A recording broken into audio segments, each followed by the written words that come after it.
You know, when you talk about the difference in 30 scholarships, you're actually talking about basically 50 players, the way Division II, the Division I AA does it. Like, we had 63, we have 30 guys on scholarship. Most good Division I AA programs would take those 63 scholarships, and you'll have anywhere between 80 and 85 guys. But our plan for the future is what we're going to do. We will give the first 44 guys 4 scholarships. We'll take the next 20 and divide them, which gives us 44 players. So when we're talking about being down 30 scholarships, we're actually down 50 players. So that's how far down we are right now. But that's the hand we're dealt. That's when we're going to play, and hopefully we'll start getting some of our scholarships back, and we'll be able to match up a little bit better with some of these teams with their 63 scholarships, which in return really correlates to basically, you know, 80, 85 guys. Coach, are you getting a feel for your team and getting them ready for MEAC competition coming up? We're just trying to play each game. We don't look too far ahead. You know, we try to take the game in hand, and that's our approach. And our approach is actually pretty simple. We just want to get better every week. And if we can do that, then at the end of the season, we should have a decent football team. But we've got to get better weekly, and actually daily. We need to get better.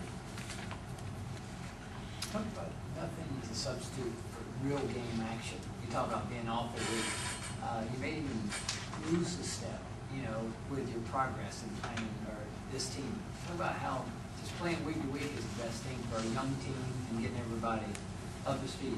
Well, I wish we could have played this past weekend, especially coming off a loss like that. You want to get that taste out of your mouth as fast as possible. That's the beauty of basketball. You know, you play a couple of games a week, and football, you have a bad game like that, and you got 2 weeks to play. You get to chew on it for a long time and think about different things wherever you play. And I think that's what we need. We just need to go play, because we got to get better.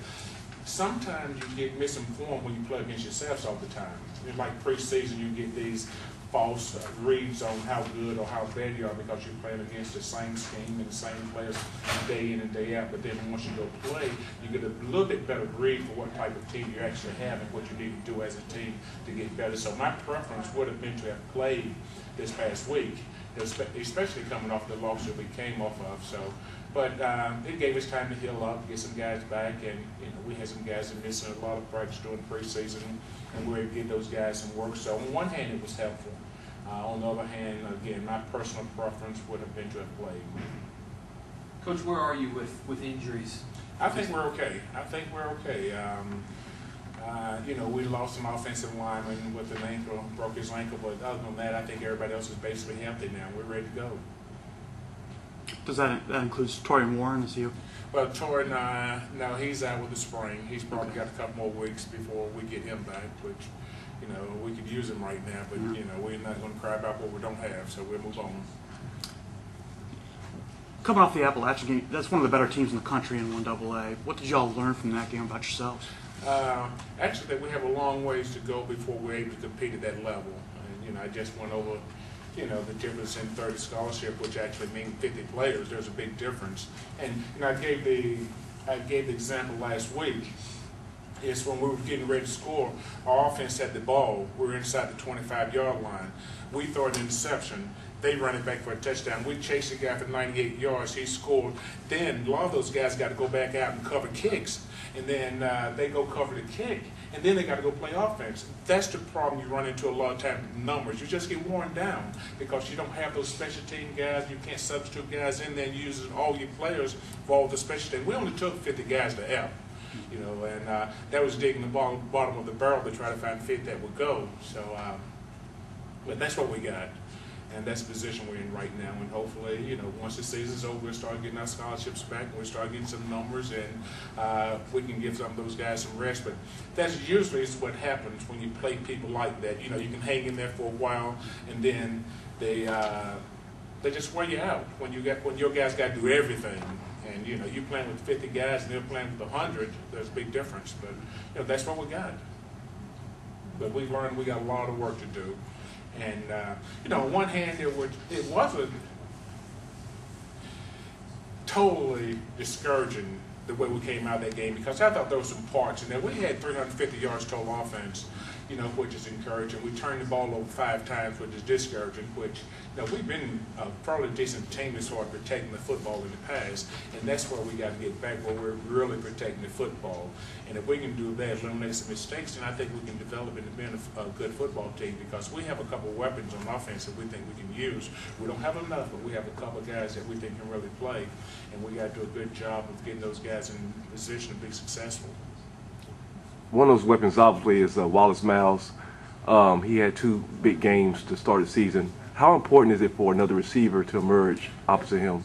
We've had those discussions, and Torrey was our guy that we was hoping he got hurt, and now there was some freshman walk-ons that's playing, and they're doing the best they can. But if we had another weapon over there, would take a lot of pressure off of Wallace, because a lot of people starting to double team him now, and that's what we got the last game somewhat, where he was getting double teamed, and we need another receiver over there to take some of that pressure off. We got to develop someone, so hopefully one of our walk-on wide receivers will get better if they start catching the ball a little bit, and they'll run the proper routes and contributing to the offense. But we definitely need another receiver there. We would like to have 4 or 5, but I know that's not going to happen, so we're going to try to develop one to get another one ready.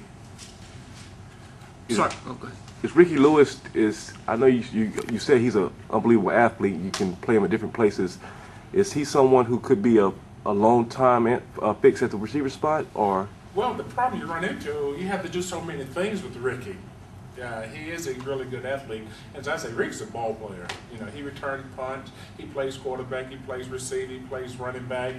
And, lo and behold, what happened to something happened to our quarterback? He's got to go play quarterback. So you got to work him in all those positions. You like to be in a position where you can put him at a slot receiver and use him there, because he would be outstanding. Or if you can put him at running back, he would be outstanding there. So, but because he's able to do so many things, we have to move around, and we need Ricky on the field making plays for us. That's pretty good. Those are 2 good questions, actually. And ones that we've discussed a number of times in staff meetings. Sorry if this repeats anything, but what kind of challenges does Coastal present for you guys? I think those dogs are out of the house. I think they let those dogs out of the no, it's the same thing. We're a little bit overmatched, but, it's a great challenge for us. We get to measure ourselves against another. I think they shared their conference championship last year in that conference. And it's a good football team. It really is. Talent-wise, I think they're very athletic. Offensive line, I think, is a really good offensive line. Defensive line, I think, does a really good job. And that's where it starts. They have a number of outstanding players up front. And I think when you build a team, that's usually where you want to start. And that's how we got to start, with the offensive line, defensive line. And skilled people, I think they're pretty good. Athletically, I think they're as good, if not better, than athletically. Now, I'm not saying they're a better team, but I think athlete for athlete, I think they will match up fairly well with Appalachian State. So from one coach to another, did you understand the cat and dog metaphor? Completely. You didn't? I'll tell you once you get up the camera what he's talking about.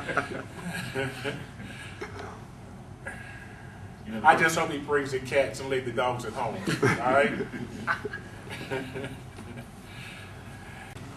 right? Playing teams like App and Coastal as your non-league games, can you get more out of those kinds of games than you could if you were playing, weaker opponents than those? Well, I'd rather play weak opponents. I think all coaches would, because it would put us in a good position. And, one of the things I had a discussion with our AD about, winning, so much of winning is scheduling. If you look at App, now who did App open up with? Virginia Tech. They played their money game, and then who they followed that up with? You guys know Savannah State. In Savannah State. So they played 2 passes, so to speak, before they got into conference play. And that's what all the good teams are doing. That's how you start scheduling games. And that's what we got to do. And we got to schedule our way to being a good football team, but we also have to play our way into development to being a good football team. We can't keep playing, with the 30 scholarships, we can't play all these conference champions right now because we're not ready for it. Even though we're going to go out and we're going to compete and we're going to play our butts off, And we're going to get better. We're going to get to a point where we're able to compete with those guys, start beating those guys. But at this point in our program, I'd rather play Lynchburg again and again and again until we can get our scholarships back. But that's not the way it is. You know, and I'm going to say it again. You know, I'm still encouraged about the job that's ahead of us and the position that we're in. We knew coming in here that we were going to be down, and we got the hand that we have, and that's the hand that we're going to play. We don't have any other cards. We're going to play the hands that we were dealt, and we're going to do the best we can with that thing. When we start getting our scholarships back, then I think you'll start seeing a difference in our football team and our football program. But right now, we got what we got, as they say, and we're going to continue to work with these guys and make them as good as we can. And let me say this: it's not all the kids, because we're in this thing together. We got to do a better job coaching too than what we did. We got to be on it a lot better than we were at. If we would coach as well as we could have coached, and they would have played as well as we could have played, we probably still would have gotten beaten. We wouldn't have gotten embarrassed like we did. So I'm anxious to go play this week and get this taste out of our mouth and really see how we need to, what we need to do to compete at a higher level than what we did last week.